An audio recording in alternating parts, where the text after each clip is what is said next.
और जो भी इंसान उस पेड़ के पास जाता है, पेड़ की शाखाएं बढ़ने लगती हैं और एक ही झटके में उसकी गर्दन दबोचकर मार देती हैं और उसके बाद उसका खून पी जाती हैं, जिसके डर से कोई भी इंसान उस जंगल में प्रवेश नहीं करता।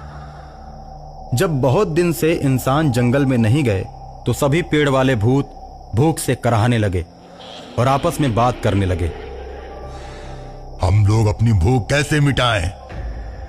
भूतों के बीच एक अहंकारी भूत बोलता है, हम लोग गांव की तरफ जाकर अपने अपने तरीके से लोगों के मान से अपना भूख मिटाएंगे और उनके खून से अपनी प्यास बुझाएंगे।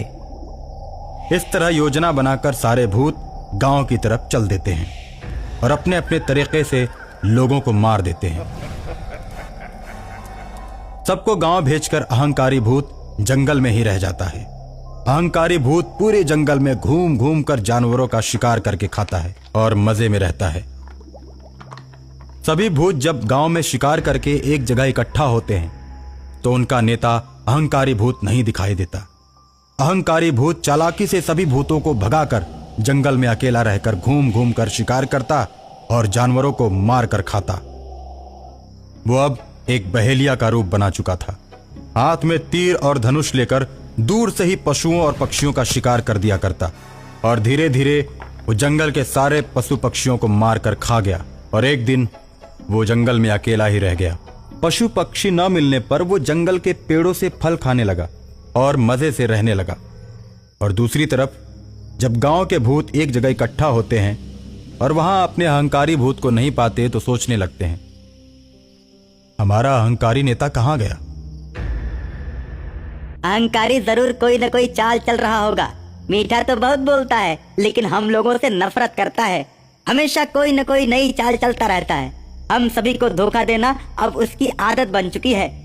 उसको छोड़ देना ही उचित है।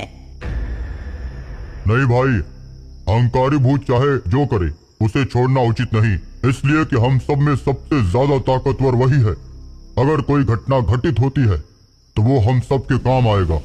दूसरे भूत के कहने पर सभी उसकी बात को मानते हैं और अहंकारी भूत की खोज में निकल पड़ते हैं।